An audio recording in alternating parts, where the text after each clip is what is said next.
പക്ഷെ കഴിച്ചിട്ട് എന്തുണ്ട് അഭിപ്രായം? നല്ലതാണ്.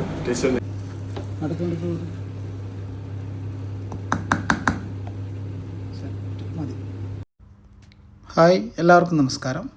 ഇതാണ് നമ്മൾ നെയ്യ് ഓയിലൊന്നും ഇടാണ്ട് ഉണ്ടാക്കിയൊരു ഹെൽത്തി ബിരിയാണി. അപ്പോൾ നമുക്കിത് എങ്ങനെ ഉണ്ടാക്കാൻ നോക്കാം. ആദ്യമായിട്ടൊരു പാൻ എടുക്കുക. പാനിലൊരു 3 ഉള്ളി, പിന്നെ 2 തക്കാളി, പിന്നെ ഇഞ്ചി, പച്ചമുളക്, വെളുത്തുള്ളി മിക്സാക്കിയത്, അതിനുശേഷം കുറച്ച് മല്ലിച്ചപ്പ്, 1 ടീസ്പൂണ് തൈര്, പിന്നെ നമ്മൾ കഴുകി വൃത്തിയാക്കി വെച്ച ചിക്കൻ.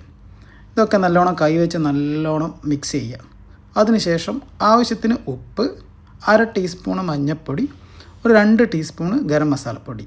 ഇത് 3 മാത്രമേ ഇതിലിടുന്നുള്ളൂ. എന്നിട്ട് നല്ലോണം മിക്സ് ചെയ്യുക. ഇതാ മിക്സ് ചെയ്ത് ഇതുപോലെ ഉണ്ടാവും. എന്നിട്ട് നമ്മൾ എന്ത് ചെയ്യുക, കത്തിക്കുക. കത്തിച്ചിട്ട് മൂടി വെക്കുക. ഇതുപോലെ പകുതി വെന്തപ്പോൾ നല്ല മണം വന്നിട്ടുണ്ട്.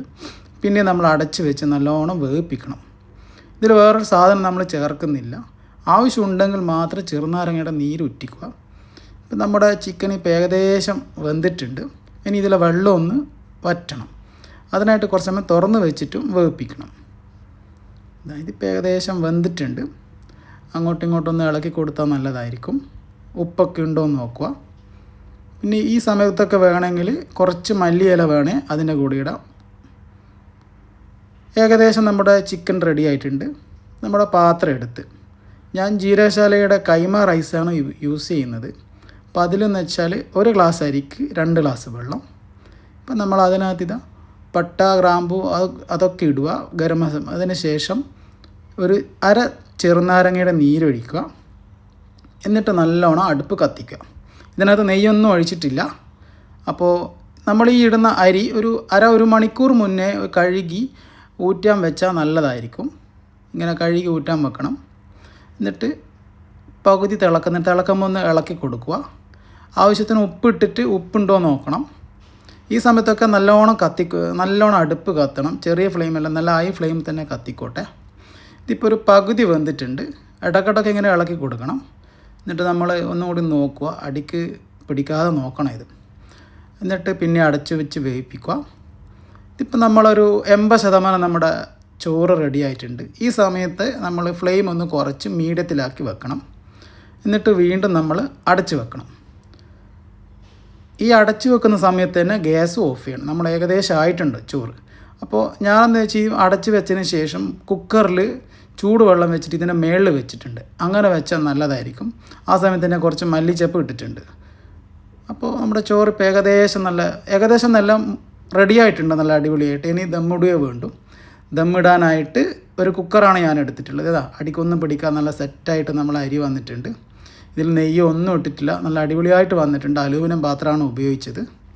അപ്പോൾ നമ്മളൊരു കുക്കർ എടുത്തിട്ട് ആ കുക്കറിൽ ആദ്യം നമ്മുടെ നേരത്തെ ഉണ്ടാക്കിയ മസാല, ചിക്കൻ്റെ മസാല ഫുള്ളായിട്ടിടും. ഞാൻ ഫുള്ളായിട്ട് ഇട്ടാൽ നിങ്ങൾക്ക് വേണമെങ്കിൽ ലെയറായിട്ട് ഇടാം.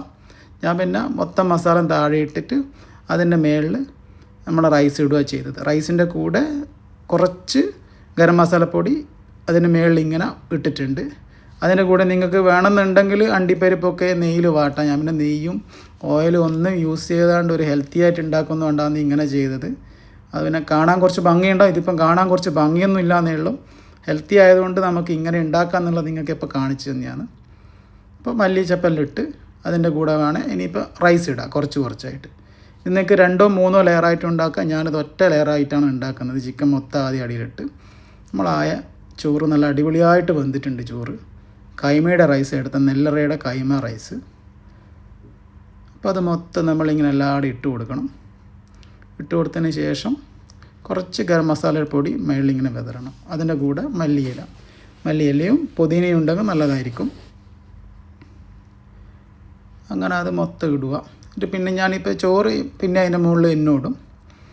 അപ്പോൾ ചോറ് മൊത്തം ഇട്ടിട്ട് ഫുള്ള് അധികം നമ്മളെ കയ്യിൽ വെച്ച് അമർത്തൊന്നും വേണ്ട. ചെറിയ രീതിയിൽ തട്ടി കൊടുത്താൽ മതി ചോറ്. കൂടുതൽ അമർത്തി കഴിഞ്ഞാൽ ചോറ് ചിലപ്പോൾ കുഴഞ്ഞു പോകും. നമ്മളിങ്ങനെ ചെയ്തിട്ട് ഒരു 2 മിനിറ്റ് നമ്മൾ കുക്കറിൽ ഇത് ദമ്മിടും. അതായത് ചെറിയ ഫ്ലെയിമിൽ. അപ്പോൾ ഇത് ചോറ് ഫുള്ളിടട്ടെ. ചോറ് ഫുള്ളിട്ടിട്ട് ശേഷമാണ് ചെയ്യുക. ഓക്കെ. എന്നിട്ട് നമ്മൾ മൊത്തം ചോറും അങ്ങനെ മൊത്തം ഇട്ടതാണ്. നിങ്ങൾ പാത്രം നോക്കിയേ, അടിക്ക് പിടിച്ചിട്ടേ ഇല്ല, നല്ല സെറ്റായിട്ട് വന്നിട്ടുണ്ട്. അത് ഞാൻ ലേശം മസാല ഉള്ളത് അതിൻ്റെ മേളിലിട്ടതാണ്. ഇതുപോലെ കുക്കർ അടച്ചിട്ട് അതിന് വിസിലൊന്ന് ഇട്ട് വെച്ചോ, ഒരു 2 മിനിറ്റ് ചെറിയ ഫ്ലെയിമിൽ നമ്മൾ കത്തിക്കുക. 2 മിനിറ്റ് ചെറിയ ഫ്ലെയിമിൽ മാത്രം. അതിനുശേഷം നമ്മൾ വിസിലൊന്നും വരില്ല, 2 മിനിറ്റ് ഒന്ന് ചെറുങ്ങനെ ചൂടാവുകയുള്ളൂ. അതിനകത്ത് നമ്മൾ കുക്കർ എടുക്കുമ്പോൾ നല്ല നല്ല അടിപൊളിയായിട്ട് നമ്മൾ ബിരിയാണി വന്നിട്ടുണ്ട്. അതിൻ്റെ മെല്ലെ നമ്മൾ ആദ്യം മുകളിൽ നിന്ന് ചോറ് കയ്യിലുകൊണ്ട് മാറ്റിയിട്ട് അടിയിൽ മസാലയൊക്കെ നോക്കുക. നല്ല മണം വരുന്നുണ്ട്. ഇപ്പം നെയ്യിൻ്റെ ഒരു കുറവ്, നമ്മൾ ഇതുവരെ അങ്ങനത്തെ ബിരിയാണി കഴിക്കാത്തതുകൊണ്ട് നമുക്കൊരു ചെറിയൊരു ഫീലിംഗ് കിട്ടും. പക്ഷേ സംഭവം കഴിക്കുമ്പോൾ നല്ല രുചിയുണ്ട്. ഹെൽത്ത് വൈസ് ആണെങ്കിൽ നല്ലതാണ്. ഓയിലും ഇല്ല, നെയ്യും ഇല്ല. ഇപ്പം കൊളസ്ട്രോളൊക്കെ ഉള്ളവർക്കും ജിമ്മിന് പോകുന്ന ആൾക്കാർക്കും എല്ലാവർക്കും ഒന്ന് ഉണ്ടാക്കാൻ പറ്റുന്നൊരു ബിരിയാണിയാണ്. അപ്പോൾ ഇതാണ് സംഭവം. എല്ലാവരും ഒന്ന് ഉണ്ടാക്കി നോക്കുക. ഉണ്ടാക്കി നോക്കിയിട്ട് അഭിപ്രായം പറയാം. അപ്പോൾ താങ്ക് യു ഫോർ വാച്ചിങ്.